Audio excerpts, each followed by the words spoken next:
cast. Then we're back for another episode. And of course, my frequent co host Yeah. between all these different shows that I do is Jack Kelly, of course, is back with me. How you doing, Jack? Excellent. How many shows do you have? Like, it seems you're always Well, on. now it's just, well, now it's just one, but there's just been very different variations of the show. And doing it live stream gives it a lot of different possibilities. So people not only just hear me through the podcast, but they see me on the live stream and I show up Yeah. at different times. But I don't do them as often, just seems as often because I do them in batches. So I'll Wow, ho do 7 or 8 shows and then, I'm gone for 2 or 3 months as opposed to every week like how we used to do. oh, so it looks like, you're always doing it, but you have things already in the can, and then you slowly Y- kind of drip them out.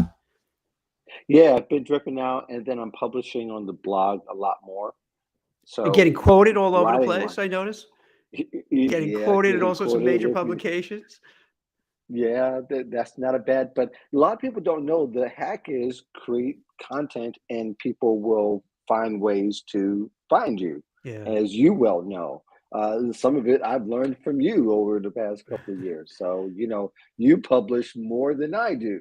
I mean, you publish on your blog, you publish on Forbes, you publish 2 or 3 times a week on Forbes, sometimes 4, 5, 6 times. Yeah. So, I see you a whole bunch. So, of course, it was natural to have you back on to talk about how the news trends, it kind of turns into job search trends as we discuss it for what it looks like for 2023. It is interesting how when I first started, let's say, writing about careers, it was kind of a backwater kind of thing. Hmm. Now, everybody's interested in what's going on, what's happening with layoffs, what's happening with downsizings, hiring freezes, job offer rescissions. So it went from Hmm. like, okay, you're looking for a job, have a hearty, strong handshake and get your resume up to date. It just to now it's very nuanced, very involved. Everyone wants to know what's happening. Everyone's a little nervous. And we get to prepare people Yeah. before it happens, as opposed to, oh, it happened. Now let's prepare everyone. I think back in 2008, 2009, a lot of the content, I was kind of a witness at that particular time. And I was doing a lot more career counseling. I was doing a lot more one-on-one coaching back then. And it was, oh, I'm being affected by the recession. Now you get to tell people what it is and you get a lot of visibility on your own, even if you're just doing it, to help people as opposed to get attention. You're preparing people for what it looks like. Now we're not sure whether it's going to morph into just a downsizing of inflation or a downsizing of companies, which is happening, or if it's just going to be, straight recession. It looks like the recession part is kind of starting to take a left turn and doing a U-turn. I don't know what it looks like from your end, but I guess from the news I've heard this past week that inflation is gone down a bit since October. So no telling what it's going to look like in February or March. I'm so glad you invited me on to have this conversation because Hmm. there is so much uncertainty how it's going to play out. And day to day, it changes. Like, for instance, yesterday it seemed okay, everything's great. Today, I just turned on Bloomberg and it's market's Hmm. down 800 points. I'm like, what the heck? What? I know he was Yeah, talking, right. Fed Chairman Powell is talking about rates, but it's hard to predict. The only thing is, one of the themes that I'm seeing, Mark, is, and this Hmm. is going to, this is just my own opinion. I don't know if I necessarily have the data to back it up, but it feels like a lot of major companies are looking around and they see that their peers, their competitors are laying off people. So then they feel, we could do it too. So I'm noticing this kind of contagion effect where it gives CEOs, C suite people to say, we may, even if we don't need to cut costs, they're thinking, maybe we should use what's going on as cover and we could kind of lay off the low performers, put people on pips or other things where we're kind of scrutinizing what they're doing. And if they're not doing a good job, we have an excuse to kind of show them out the door. The same way I notice, I don't know if you notice this, Buck, too. Like if you go to the supermarket and you'll see the prices of some things go up, you're like, why should it go up? Like, why would a can of Pepsi be now more expensive? Right, Except maybe you're right, price gouging, and I don't mean to pick on Pepsi, that's just the first one because they had layoffs, so I was thinking of it. right. So then also at the same time, you like wonder, are these companies involved with like, "Hey, inflation, this gives us an excuse to raise the prices," that makes it difficult on that side too? Well, I've said on Job Seeker Nation, I've said on several times, companies are copycats, especially Yes. the tech companies. They always copy whatever the trend. So two or three start, there's always the ones that trigger other companies doing it. When Twitter does something, when Microsoft does something, when LinkedIn does something, though LinkedIn so far has not. Now, I think we're on their platform, but they're one of the ones that says, oh, you can work from home forever. Mhm. And also we really need you back here. So it's just a very interesting contrast. Before it was, if they didn't go on layoffs and they can continue to hire, that means they're doing well. Being that a lot of people are laying off now, that it seems to be in line with, well, we could start to do some other things and maneuver because everybody's going to come out swinging at some particular point. When the coast is clear, when it's not really a recession, then all of a sudden, for whatever reason, we're hiring in these areas now, and it's going to be mass hiring. It's a cycle, and just continues to be on and off. There's really no explanation logically for it, except for if the competition is doing it, we should do it too, somewhat to just get attention. I mean, you can even argue that layoffs is the new marketing. Yep, it does seem like I agree with you 100% that, it's a copycat mentality. Yeah, others do Mhm. it, so then you could just say, "Hey, I'm doing it too." And Yeah. also, you could avoid if let's say you just have an isolated layoff, it's very easy for people to say, "Hey, I've been discriminated against. There's a bias. There's a this. It was unfairly let go." But if you just say, Mhm. "Okay, 10,000 people go," like Amazon and others, then it seems from the outside that it gives them cover to say, "Well, no, we're just 10,000. We're just, we're letting go. We're not discriminating against anyone. Where there's no prejudice. It's just Except we're they letting lots of people except they go." doubled except they doubled down and went 20,000 now. Yeah, So Amazon did. So yeah. again, to your point, it is kind of a business strategy, more than, oh, we blew it, we're sorry. So it's becoming evident to me that layoffs is much more than just laying off poor performers. I mean, you can go find, why didn't you, if people have been performing poor for a long time, why did you let them ride this wave for that long? I mean, to me, that's also it's bad business. It does also feel that since the financial crisis, the interest rates were so low that a lot of these Hmm. companies, particularly tech companies, they had like free money basically. So and it's not just tech, it's all these different industries. You got like they could Yes. get low rates that you and I can't get, and they could do it at scale. So then you could just hire like crazy. And then I think what happens too is that you start hiring, and let's say you and I are managers. Now we start, "Uh, Hmm. I'm managing 50 people. Look how important I am." Now, Hmm. maybe out of that 50, you have 30 who aren't really doing that much, but you're doing it for your ego. So you can say, look at, I have this big division. Look how important I am.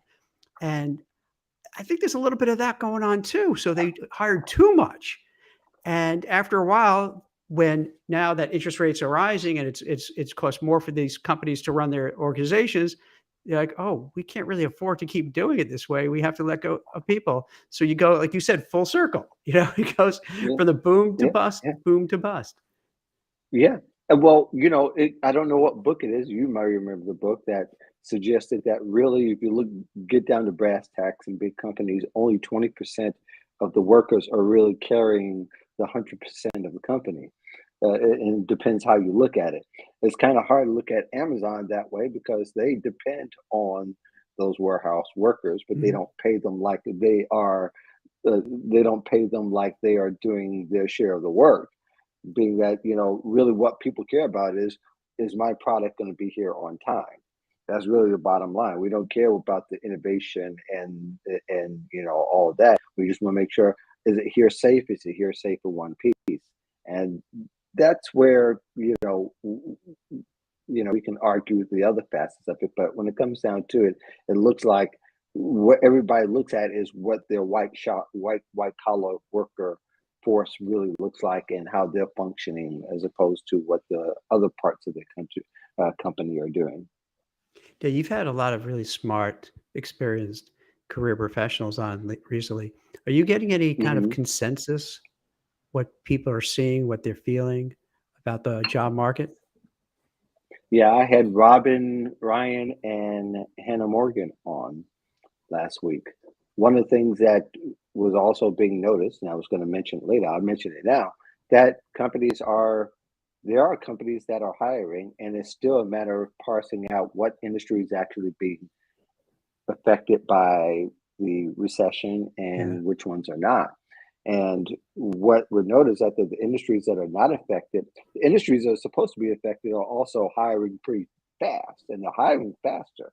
I mean, for me, after Hannah said that on the last show last week, I noticed and actually had a couple of conversations with folks. People are getting hired like really fast. I mean, 2 and 3 and 4 days fast. They interviewed on Tuesday. They've gotten hired on Friday, and I thought that was pretty interesting. Where they're not really caring a lot about reference checks and background checks and a lot of things like that. So I'm looking at, are we really, I mean, that really goes back to, the economy being so splintered. It could be poor in one way and it could be thriving in another, or at least it has the appearance of thriving. Now, for those examples, I take it because I've been reading some, articles about that too. It seems more in the front line, workers, right? Whether it could be a UPS person, someone in an Amazon Hmm. warehouse, where you just, especially during the holidays, you just have to hire so many of them that Right. you don't have the time to check, which in a way is a little scary because, like, what if you bring somebody aboard and this is like a psycho killer and you didn't do some due diligence on them, and we all know, like, there's been a kind of going nuts in this country lately with guns and mental health issues. But put that aside. Right. But I guess with those areas, you're right. Like certain areas, they need to hire quickly. But like Yeah. in my space, white collar, compliance, legal risk, Wall Street, Right. they take forever. They take so Yeah. long. Oh my gosh. Yeah. Dude, no exaggeration. It could easily take, and I'm not even talking about a C-suite person, let's say a mid-level Hmm. person, easily could take 1 to 3 to 6 months of going through interviews, meeting like with 10 people. Well, they do a government type of background check with them. I mean, they dig a lot deeper down than they've ever had before. They want to make sure that person coming in, I mean, there's a difference between somebody's going to get high visibility, Mhm. like a CEO, where they're going to make sure that they don't have a track record of Right. fumbling the ball, so to speak, very often, as opposed to somebody who is a white collar officer, CEO, C suite, that doesn't get a lot of visibility. They may not need as much scrutiny. But in some of the other industries, they figured out in some of the hacks, and I said this last year, and I think I've even said that. I mean, I'm not the only one who said that, by the way. I don't make some of these Yeah, take statements credit for it. That exclusively. was you. Yeah, you started it. But part of it is some of these industries that have emerging technology, and they're hiring quicker because they could teach people the job as opposed to, and I'm talking about those who are earning more than $15 an hour, Yeah. even. They're able to teach people the technology i- in a sense because there are no schools that are teaching some of what they're doing now as far as artificial intelligence.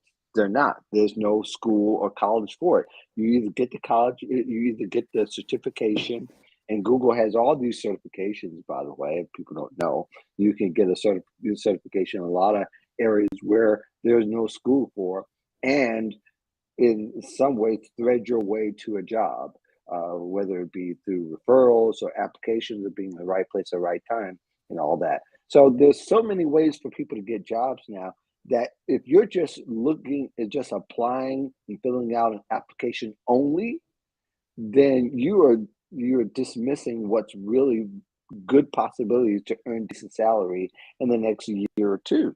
And I'm talking about decent salary, again, more than $15 an hour, more than $20 an hour. You can make that kind of money if you're stuck in that kind of time. But so imagine you following the trail where people are going and how they're going. And that's why you want to use the LinkedIn platform, as we talked about many, many times, where you can find out that kind of intelligence. You mentioned about artificial intelligence. Have you played around with was it GTP chat? I had thought about it, but I've seen a lot of our colleagues have mentioned it, and Yeah. some have even written articles about it and how I understand a little bit better now how it works. And for those who don't know, it's an artificial intelligence bot, and it allows you to enter questions or enter a request. It takes, and correct me if I'm wrong, it takes information from different places on the webs where this information is and consolidates it into a document, into a resume, into a database, into different for almost anything. But it takes that information that's already out there that's some more prominent than others. Did I describe that right? Yeah, it's mind-blowing in a way because I wonder what the ramifications and how this is gonna just scale, where I played around with it, um, pretty much like the 2nd or 3rd day, whatever, when it was released, and I was curious, so Hmm. I put in prompts, "How do you find a job during the holidays?" And it's so wild. Then you could see it's like populate right down, oh, just sentence after sentence after sentence what to do. Now, and then I put in, what should you do if you're looking for a new job? Things like that, different prompts. Hmm. And Hmm. it answers it and gives a good little summary. Now, it comes across cold. It comes across there's, like, no real warmth or personality to it. There's not a lot of nuance, but you could see where this could be going. And, going into 2023, I wonder with AI, is it gonna start creeping in to all sorts of areas that could either A, create jobs because people could get involved in that space, or displace people because they say, "Hey, do we need you to do X, Y, and Z because we could just do it better with AI." Hmm. Yeah, I really believe that still AI has its limitations. And after reading a couple of books and reading a number of articles, there's nothing like the human touch. And it didn't usher in like we thought it would. We thought it was just going to be this mass takeover with McDonald's and just being able to use the cash register and using, Mhm. pads to do transactions. It's done some, that has done some things, but I see that still Walmart still have workers helping you to get to the machine, and some people can navigate and some people can't. And so, therefore, you had to have a lot of people on board for it to have this mass takeover. Or, but it doesn't mean that it's also going to keep up with what's trending and what's not trending as quick as a day. So that's going to be a very interesting discussion as we head into 2023, how people can Yeah. leverage artificial intelligence for their job, not just for their job search, but I think it's going to be great to advance your career because you could do it just as we talked about before. You got your cell phone and you can learn these things on your cell phone it, almost instantly just by putting in the right amount of information and getting the right type of feedback. We can question how relevant it's going to be to you, but depends on how you're going to be able to respond to those inquiries or those queries. Yeah, and I think you're right in that it's one of those things where you have to figure out, do I embrace it or do I fight against it? Or do I figure out, hey, how can I use that, incorporate it to help with my career? Um, and that's going to be, it's definitely, this seems to be a theme. The way it was embraced on social media, and there was so much talk about it. To go back to what you said earlier about copycat mentality, then everybody else starts Hmm. thinking, huh, let me look into it. And then it starts snowballing and getting bigger. Sure. So I think that's definitely going to be something moving forward for 2023 to watch out for. Or to maybe kind of pivot and see, hey, how can I get a job in that space? What can I do? Do I have to be a coder, a developer, or is there the skills I have? I can move into this area. If this area is kind of growing and moving quickly, and I could be part of it, let me see if I could kind of reinvent myself and go in that direction. Um, so that's and that's the Absolutely. tough part, but the cool part for job seekers and anybody who's working, I don't think things are going to be static. I think things are going to keep moving dynamically, both good and bad, and it's going to vacillate back and forth. So it's almost as if you have to constantly monitor the pulse of what's happening and then figuring out what skills do I have, what background do I have, what education I have, and then try to transfer that over and say, hey, how can I leverage that and be the best that I can be and do something that I love to do and get paid well for it.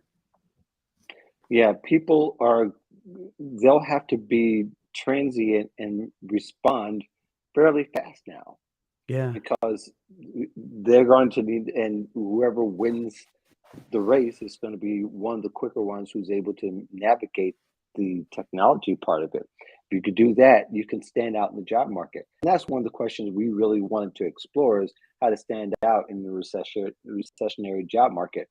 One of the ways is I think now more than ever, perhaps just by theory, perhaps speed is going to be a critical factor Mhm. in not just applying for jobs, but if you can, we're using some of the intel that we've learned in the past couple of years. If you can go and find out before the job is being posted that there's a need and that you can meet that need, you can really stand out and do well even in a recession and still continue to take 6 months at a job and learn and then find that other job next. Now, people are going to think, but I thought job hopping is over. No, it's normalized now. It's just strategy. That's how you learn and get to the next spot, uh, salary withstanding or not. But I think people have to learn that there's going to be a lot of caveats to this. So I think speed is going to matter more in 2023.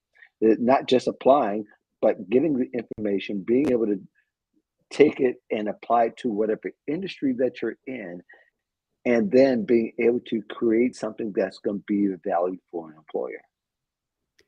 Yeah, I agree. It sounds like where we're going is that with, let's say, what they call the hidden job market, which is kind of a Right? term I'm not crazy about, but whatever. Yeah, And you know how I feel yeah, about but to your point, I think what it is to say, hey, let me not just rely on the old school, go to a job board, send my resume, hope someone gets it, but finding recruiters who specialize in your space and who know it well and Mhm. have the context that could get you in the door where maybe they didn't advertise yet for it. Maybe finding some career coaches and resume writers to punch up your resume, to kind of help you with your elevator pitch, to kind of smooth out some of the challenges you have maybe in public speaking, so that you'll be prepared when the job, when you're looking for a job to really do well and not have to scramble. And I think too, what's on a different level for 2023, if it keeps staying the way it is, and just because we turn a page on the calendar doesn't mean everything changes. So the chances are we're still going to Right. be having layoffs, hiring freezes. We're having, high inflation. It's going to take a while to get it down from like 7% to the Fed wants 2%.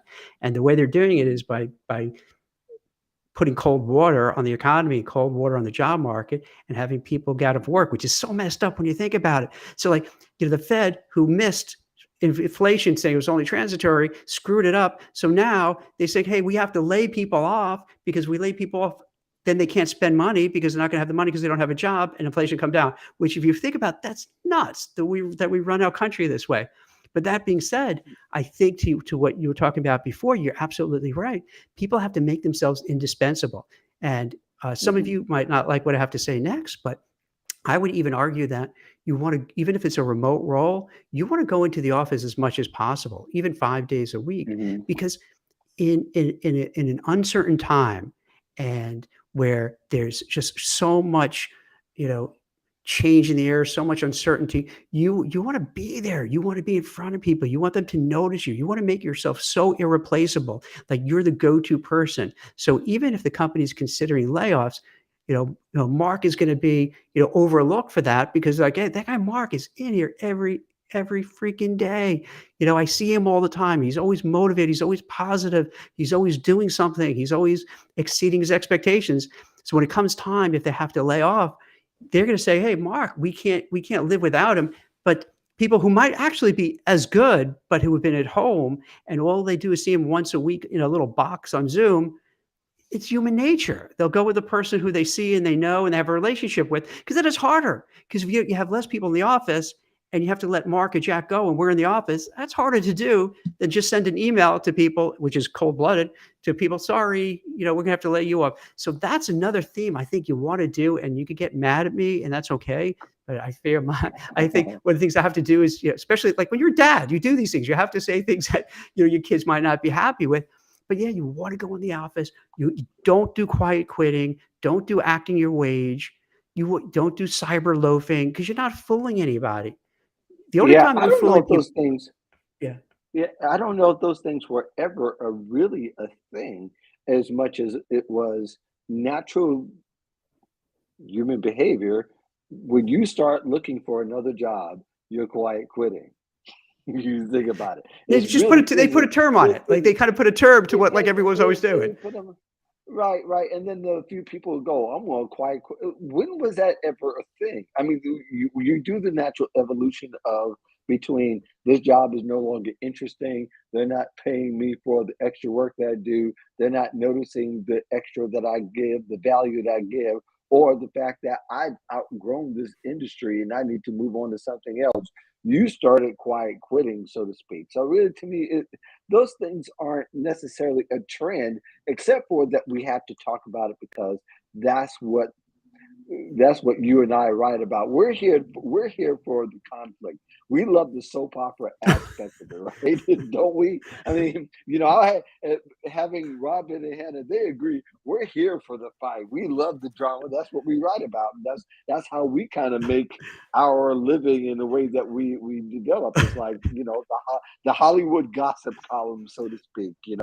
If so and so isn't cheating with so and so, then we wouldn't have some of these situations with art, so to speak. But all that being said, yes, I do think that people do need to listen to the culture of the company. And if people are coming or not coming in as often, then they may need to do something to stand out, and going to the office may be just a thing to be seen and to be Right. heard, knowing that you're there, and they may have all the tchotchkes and the amenities or not. It's a good idea to be there and kind of make yourself Mhm. be known, at least for the front part, Right. until you've created some kind of work that they can't do without. Then you can kind of work from home and engineer everything else from there. Yeah. And to go back to the working, acting your wage, the quiet quitting, put Yes. aside the labels that they slap to it. I Right. think it does a disservice because it's almost to me from the outside, and I'm completely generalizing. You're feeling my Mhm. boss doesn't appreciate me. I'm not paid what I'm worth. So as a result, I'm just going to drag my feet and just do the very bare minimum to get by, and that's it. Mhm. But that doesn't work. It's like you're a petulant child. If you're doing that, you're not helping anybody, including yourself. And you mentioned this, Mark, that instead of doing that, say, "You know what? I've outgrown it." Paraphrasing what you're saying, "Yeah, I've outgrown Mhm. this. I have to move on." So instead of being kind of spiteful and just saying, "Hey, I'm just gonna drag my feet and I'm just gonna do the very basic and that's it." Say, "You know what? I'm more than that. I have more value than Right. that. And if they don't value me here, instead of just saying, I'm gonna take my football and go home, you can say, no, I'm gonna kind of find something new. I'm gonna find a new, field to play in. And I'm going to put Right. my energies into doing what I have to do to find a new job. In the meantime, if I can't survive by quitting without a job, all right, I'm going to suck it up. And I'll give this advice to people. This is going to sound like weird, but you know what? Just you smile, you bide your time, do the job. Don't let anyone know that you're unhappy or miserable. Just go about your Right. business day in, day out. Don't get involved with any gossips or rumor mongering or anything like that. Just do your job, and you have to, if you have to go above and beyond, do it because you want to keep your job until you find another job. and you don't know how long that's going to take. So you want to hedge it. You want to balance yourself by keep working and making yourself, very useful and needed, even if you're not happy. And then simultaneously, like we said before, you find recruiters, you find career coaches, resume writers to help you get that next job. And then you feel better about yourself. You feel your Yeah. self-esteem will improve. Yeah, and there's nothing wrong with taking what you're creating new to lean towards your new job or new career once that's available to you. Start building your career at the end, Yeah. or rebuilding at the end, and start to lean towards where you really want to go. Sometimes that means, and this when people kind of push back, if you need to spend your own money to develop that new skill or the new industry, it's going to be well worth it because your happiness is much more, which you talk about in your book, by the way, a happy succeeding. But I think ultimately people are going to have to understand that l- just because somebody's not serving you the way you want doesn't mean you abandon it completely to the point your efforts are given. I think the aspect of saying that, okay, I want to take it in a new direction, this is how I can kind of make a hybrid of the old and the new. And they might embrace me, they may not, but I'm going to learn this for my future rather than to be stuck and immersed in my past. 100%, absolutely. And the good news is there's so many online courses you could take. Coursera, Udemy, on LinkedIn. If you just Google online courses, the biggest problem is which one do you want to take? There's so many. So yeah, it's There are it's an investment so in many. yourself. You're investing Yeah, in yourself for your and own they're not future. and they're not expensive. Yeah. They're not really they're not expensive. They're not college tuition Right. expensive, we'll put it that way. But there is going to be that investment. And if the company doesn't want to use you and your new skills, volunteer to somebody that would love to use those skills and use it there. Try to get, and the best thing you could probably get out of it is not particularly the pay, but for the fact that they can verify and vouch and give you a reference saying that, yeah, this person used this new skill in the way that we like. This is how this person added value, and it looks like a job because to the company, the nonprofit, the profit, or whatever, for them, it's something that they can leverage to move forward with their company. So there's a lot of ways to kind of play with two jump ropes and double dutch, so to speak, rather than to just be in the one lane where I'm stuck and I'm just adding value, but it's still not going anywhere. Please, by all means, if companies are not, the employer that you're working for isn't recognizing the good work that you do, then go somewhere where you are. Just do it strategically and not haphazardly or emotionally, like a lot of people have done, that they will quit and all those things and act their age. Those really ultimately are, they don't get you anywhere within themselves. So, You you The know, strategic part is brilliant. That I agree wholeheartedly. Going into 2023, now is the time to put a game plan together because it's so easy to say, "I wanna do X." But, yeah, okay, you wanna do X, how are you gonna get there? What are you gonna do? So you need to have this, game plan. It's let's say you're fielding a football team, and you just stand there and like, "Okay, what's the plan?" "Oh, just get open." Well, that's not really a plan. That's like we gotta have a right, strategy. So you have a exactly, strategy and like, all right, maybe on Monday, I'm gonna be searching for jobs, and I'm making this up off the top of my head. On Tuesday, I'm gonna reach out to recruiters right, and set up meetings with them. On Wednesday, I'm gonna do this. So you have it set and that you could really go and each day incrementally, you get something done, you move on, you feel good about it, and you keep making progress. And this is the time to do it. It's even though there's holidays and you're yes, busy and doing stuff, put aside a little time to start focusing. What do I want to do next? What kind of job do I want? What kind of career? Do I want to pivot? Do I want to reinvent myself? And what skills do I need to learn? What accreditations? And go for it. And that should be your gift to yeah, yourself. This is, we live absolutely, longer nowadays. I mean, God willing, Mark, you and I lived to our 80s or 90s. Seriously, when we were kids, that was like, I wouldn't have believed it. But now, think about it. How many people do you see in Congress and business people who are 70s and 80s and still going strong? So you want Yeah, to, you owe it to yourself, especially if you're 20s and 30s. You got a lot of time left. So give it got to, tons of so invest time. in yourself. Yep, and 65. I'm in my 60s, and really, for me, the learning is just Well, beginning you good. I didn't know for that. the both of them. Yes, sir. I I am. would say I about 50. am in my 60s. I would say 45, 47. Well, that's pretty generous of you, sir. But ultimately, I am in my 60s. But I'm having more fun than I ever had. As long as I keep up having new toys and there's new wrinkles to job searching careers, I'm all the way in.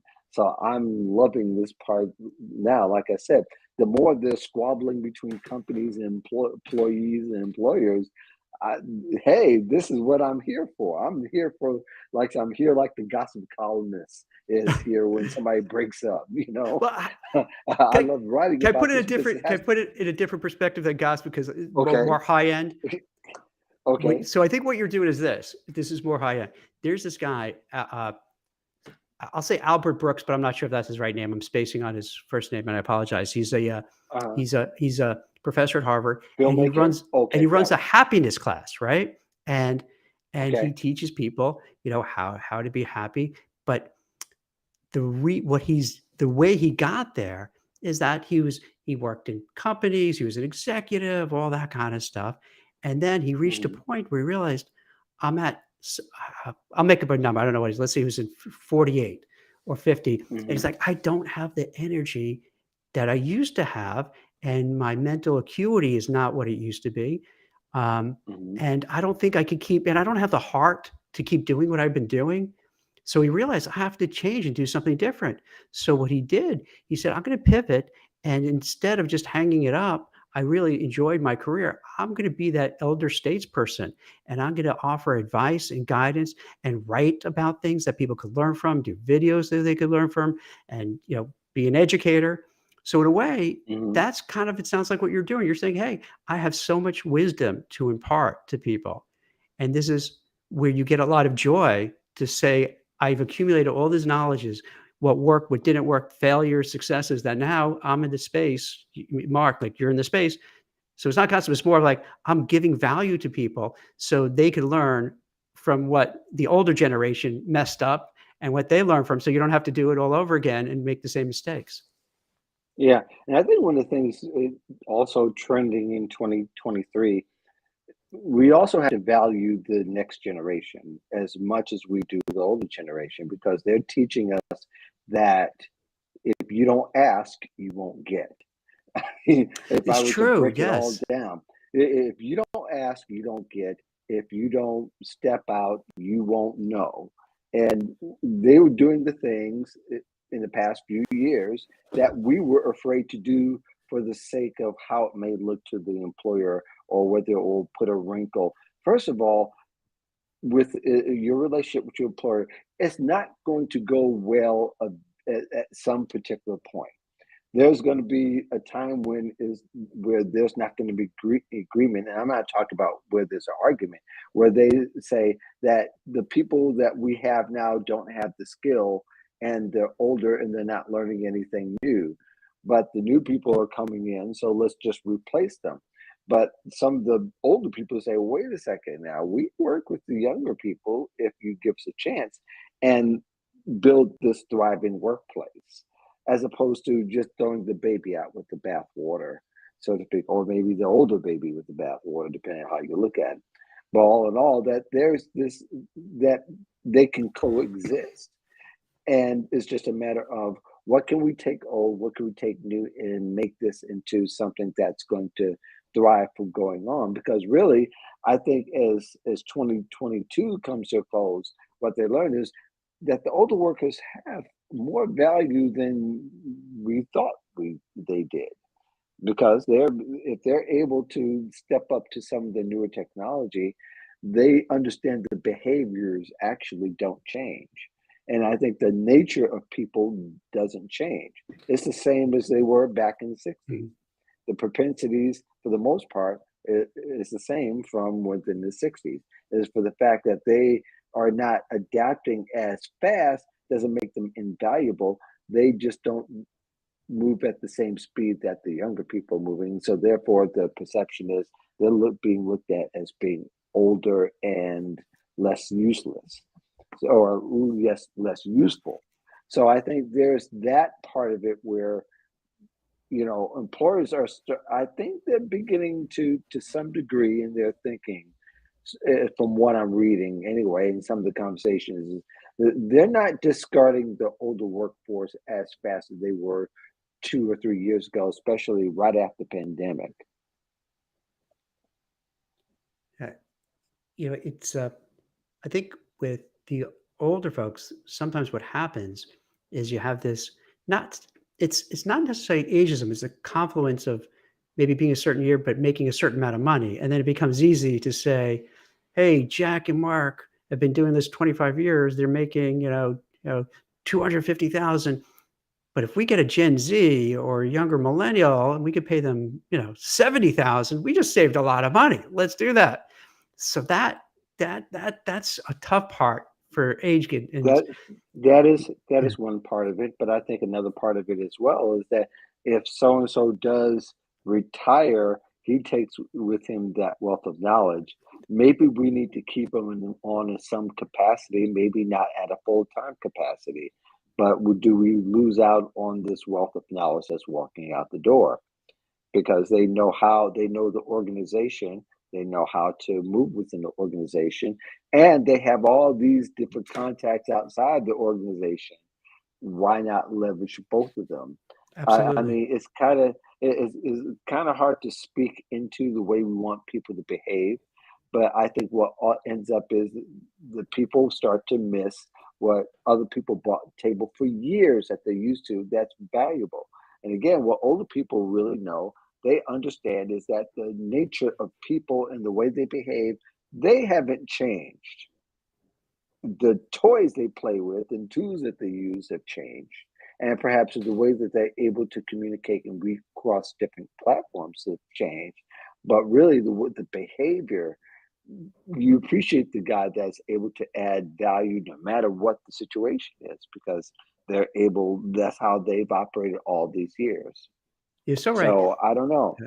You're so right. It's like even in just outside the business context, when you have these people who they there's I might be getting this wrong, but there's I think a Yiddish word for it, alta kaka. Like I remember where growing up, you Mm, have these older people, and when you would speak to them, like they would have so much wisdom. They would have yeah, so much, like you said, so much historical knowledge. And there's a lot of value to that because, yeah, you like to think, oh, we're going through this and no one has ever gone through this before. But you speak to someone who's, of a certain vintage of years, they've been through it 10 times over and they could kind of give you, hey, here's what it is, and here's what to expect, here's what's going on. So in the business context too, you want that because when you get rid of those folks, you lose all that knowledge, all that historical knowledge, and that's a big gap. it is a huge gap. And I think other countries don't discard their older workers like America does. Yeah. I think they yeah, now I don't know how I'd be interested in reading, and probably I'll pick up a book or something during the holidays.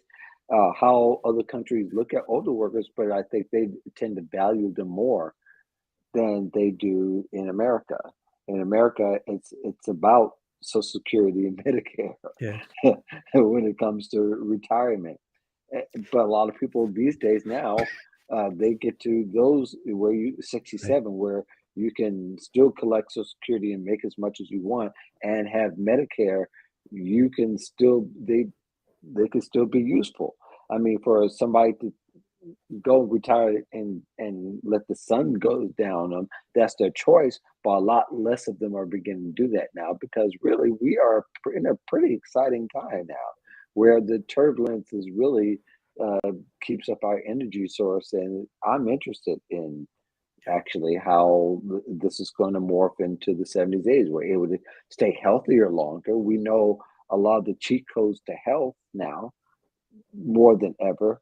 We're finding more about the health benefits of eating a whole lot less sugar than we did than in the past. Why not take advantage of that and be useful and be on the part of innovation rather than being a part of, what's past. Yeah, and a couple of themes from that is that it Mhm, shows different careers so that if people live longer, maybe if somebody is into a career in health or physical therapy or what have you, mhm, those might be fast growing areas because people are living longer. So they need, physical therapists and such. Also, given what just happened with FTX and Sam Bankman Fried and the whole crypto mhm, collapse, it also makes people you have to open your eyes when you go and interview for a job. Just because a company has a big brand name and they have splashy commercials and they have Tom Brady, saying, right. "Hey, this is great." Mhm, right. Do you it just one of the lessons learned of many is that you have to do your own homework and your own due diligence. You just can't trust because you have some, this company, such and such company. Oh my God, it's this company. I can't believe I'm interviewing. This is great. Well, it could be, but it could be the next FTX. So it makes sense, or the next Enron. So you have to spend some time really digging deep into it, and kind of easier now because you just Google it. You kind of could look at their financial statements. You could look on LinkedIn to see how many people are turning over, quitting and leaving. Um, you could find if you know anybody at the company that you're really excited about. See if there's an insider who could kind of fill you in on what's going on over there.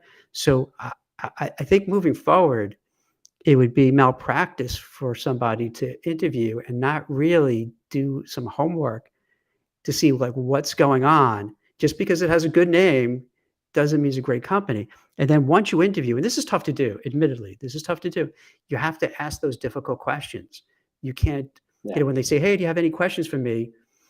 It's awkward. I get it. For people who are looking for a job and watching this, listening to us, I know it's not easy to turn around and say, let's say Mark's the boss and say, "Well, can you tell me about, do you have any layoffs plans? How many people have you laid off? If you laid them off, what did you do?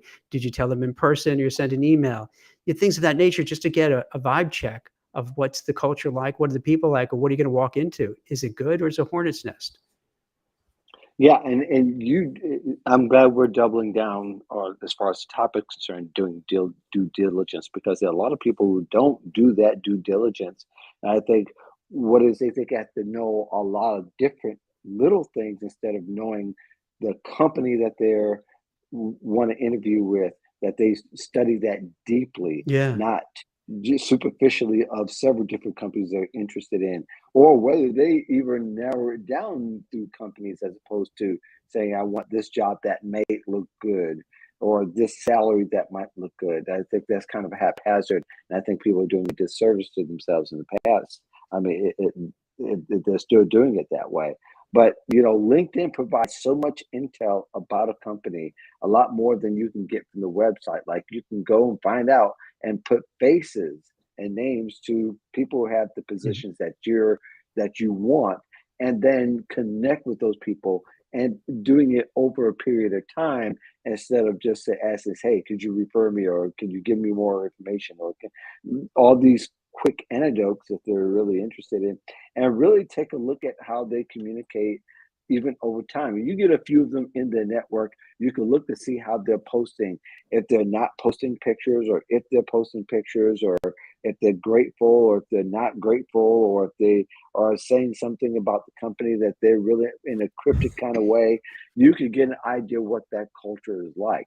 But the more you do research about it, and I think interviewers are more savvier too these days, that they're asking, so what have you learned about the company?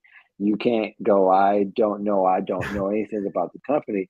Pretty much that says that you don't care about the company, which you got to go into now. You have to care about the company that you work for, not probably in an emotional, sentimental kind of way, but you care about how you can help that company thrive and have that company win, and finding out what that company considers thriving and winning is, and defining that for sure, and not just guessing how, not just thinking that you'll fulfill this role and they'll pay you a paycheck. You have to really care, okay, this is how this company win, how can I help them win according to what Absolutely. they think the winning is, as opposed to what you think it is. What do you think also going into next year? Any thoughts that you have that what people should do, should not do?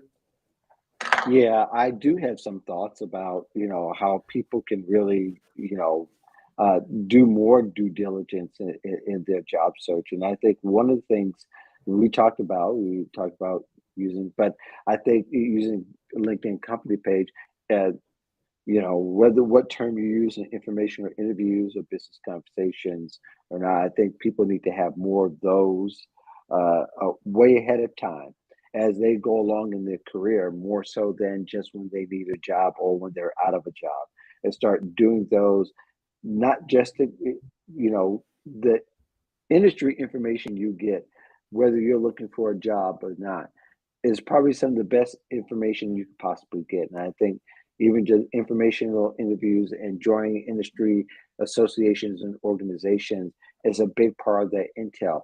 I'm really shocked that people don't tap into the fact that they can hear about job openings a whole lot quicker if they were involved with people and entangled in their movements as opposed to just doing it when they need it. You make moves a lot more seamlessly when you're planning and you make that part of your lifestyle, as I've talked about many times. Job search is a lifestyle, and that's what I mean is that they get a chance to. I'm sorry, they get a chance to see it as it happens, as opposed to waiting for things to happen and then having to find out 6 months ago certain trends are making the news, and it starts to make people more aware, making more money. And that's where you want to be. You want to be where things are happening, not where things are kind of in the past. So I think people have to start taking a much more active role, even if you feel like you're comfortable where you're at. You can never be comfortable now because 2, 3 years or 6 months, the industry can go down and trend downwards very quickly. That's I think that's a really salient point. Seeing what happened, not only with FTX but the whole cryptocurrency space, and seeing, within the tech sector, it was on fire in 2021, and then 2022 is like, what's it up to, like 150,000 laid off. So it makes sense if you're looking, if let's say you're currently employed, going into the next year, to both try to make yourself indispensable at work, but also hedge your bets by keeping one eye open to see what other is out there, because you don't know. You don't know. It's still very volatile, and things are changing, Yeah, and the Fed is still going to kind of just keep cooling down the economy, which means job losses, job cuts. So you don't know. It could be you're at a good company, and all of a sudden they tap you on the shoulder and said, "Sorry, last one in, first one out, or we just have to cut, and sorry, you just got caught up in it." So I think, and this is not a very cheery way to look at a new year, but it's realistic to mhm, say, "Hey, I got to do both," and they're not mutually exclusive, Mark. Right? If you think no, about it, you could go there and be right, really excited about your job and love your job, and really want to excel and grow and be an executive there one day. However, at the same time, you could also keep a lookout to see what else is out there, just in case. Nothing wrong with that, just in case, kinda keeping your options open. Another term, career cushioning, right? It's like career cushioning. So right, you're right. keeping the job, and you're motivated about it, you're excited about it, but we can't pretend that life is very uncertain lately, to kind of just hedge your bets and cushion just in case, have something else lined up. Yeah, future proofing is another Future term proof, that we use yes. for it, is future proofing your career. You can't do it if you are just completely consumed with the tasks of the job. You have to kind of know how people are doing the same job, but they're doing it efficiently, they're doing it faster, and they're doing it with innovation. And as long as you're innovating, you'll be able to stay you'll be able to stay relevant in your industry and your career. And even things fall down or start to fall down, at least you know what the crumbling of the walls look like. You know when the paint chips begin to fall and is not being replaced. You know you can go and do it elsewhere. But how can you stand out in the job market is very important And one of the ways is not to be so involved where you are to the point to where you don't know what's coming up next, and to have those discussions with other people and what they're doing, so that you can still again keep the relevancy and also navigate the industry seamlessly with different job opportunities, even if it's not some that are going to be more permanent than others. But I don't think people actually are grandfathered into positions anymore. That's a term that used to be used back, when I first came in. That was a thing that you would want. You want to be grandfathered into different roles because you've been here so long. Now this is a natural, Mhm. that kind of plan that doesn't exist anymore. You've got to find your way and how you can bring the value and know exactly what you bring and how what's going to look like, and be able to convince other people that that's what you can bring if you come to the country, and make yourself more or less like a free agent.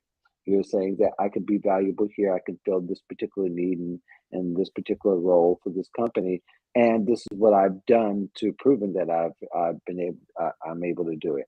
So I think more of that kind of deep due diligence that people need to do, it's going to be with some foresight and envisioning.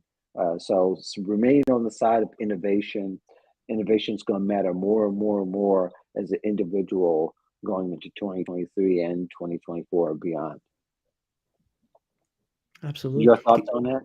Yeah, can I add one more, yeah, one more layer on it Yeah, too, sure, and this doesn't sure. get talked I think enough about in terms of people's careers, is that you also have to pay Hmm. attention to your financial situation.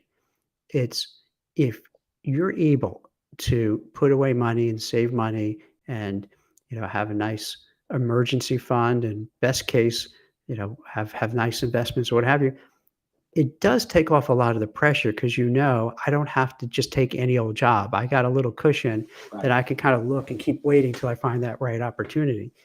And right, in this current and probably, near term market, you have to be a little concerned because costs keep going up. To find out get a house is really hmm, super expensive. To rent an apartment is really expensive. And hmm, and you wanna be careful where in 2021 to 2020, people buying meme stocks and all these crypto stocks and what have you. You just wanna be more right, careful, and you don't wanna be as speculative as it was in the past. So, if you do wanna invest, you wanna just the same way we're talking about a career, just be really smart about it and do a lot of homework and just don't, rely on someone, "It's going to the moon. It's going to the moon. Oh, right, I'm in." And be really careful. You gotta be careful about with credit cards, with interest rates being higher, you could end up just paying a fortune if you're not paying attention to, how right, much you're buying and putting on credit. So part of it, you wanna really focus on your financial situation. So on that front, maybe take some of the stress away so that when you're interviewing, you're not as worried. You're not forced to take any old job because you're like, I don't have any money. I gotta just take this job even though it sucks. I gotta, just get something. And right. when that happens, then it becomes a spiral because then it's hard to get back to where you were before because you took a step downwards. So that's something I want to just put out there. And I know it's easy to say, well, how am I supposed to get the money and all that? I'm just giving it from a concept, mindset, way of thinking to start paying Right. attention to that. Yeah, yeah. This is, although you gave some great financial outlooks, this is not a financial show, so to speak. So we can't dig really deep. Yeah. We would have to have an economist to really Right. help us foresee what it's going to look like in the next years. But yeah, I think being conservative in the financial aspect until you have a lot more clarity is going to make sense also and trickle over to your career and career decisions and the moves you want to make. Jack, anything that is coming up for you that people should know about? Let's see. The other couple things. One, could just relax during the holidays, which is great. Um, Yeah, and the other thing I've been working on, well, one of the things I've just been recruiting like crazy for the last bunch of time. And that's why, Mark, I'm sorry you and I haven't been doing as many of these videos because it's in a good way. There's just so much, it's just a lot of need no, out there. So it was your season. It was your yeah, season for it's so this, there's and just so so much stuff going on, that I figured, hey, Yeah, let me just, what's the expression? Make hay when the sun is shining, kind of thing. So I'm like, hey, because that's another thing for absolutely. careers too. Is you don't know when things end. So if like things are going okay, you want to ride it. You want to be all in on it because it could turn on a dime. Sure, So when things are going sure. well, catch that wave and keep going. So I've been Yeah. just doing a lot of that. Yeah, yeah. Well, that's great for you, and I'm really happy for you. And actually, although I missed our times on a Well, we'll regular we'll, we'll basis, start doing it I more, knew that man. you did. Yeah, yeah. We'll Let's, start. Yeah, yeah, I'll have you on the show more let's do to it. talk about Absolutely. these things because yeah. And so we'll do that. And for me, everybody knows that I'm publishing a lot more. So you pay attention to the Voice of Job Seekers.com. You're going to see more articles than you ever. I mean, I am at I'm like 4 months ahead. Trying to decide whether I'm going to publish 3, 4, or 5 times as opposed to just once or just when the podcast comes. So for me, there's a lot more to write about, and there's a lot more to also read about. So I'm also reading a bunch of books. So you've been listening to the Voice of Job Seekers podcast with me, Mark Anthony Dyson. My guest, want to thank Jack Kelly for Thank coming you. on. Who you probably we're probably a joint at the hip in some ways when it comes to video and podcasts. So thank you very much for listening, and you'll be able to catch the podcast, the audio version in January of this particular show. And actually, I'm going to sprinkle pieces of the show throughout the next month or two. So be looking forward to that. In the meantime, thanks, Jack, and to Thank your you. crew. And Awesome. special shout out to Michael, who made a comment earlier, and to Christine for always being on point with making sure everything's connected and coordinated for you and your crew. And whenever we come on, she's always a great asset. Absolutely. So thank you very much. Peace and valid love. We're out. Thank you very much. Have a Thank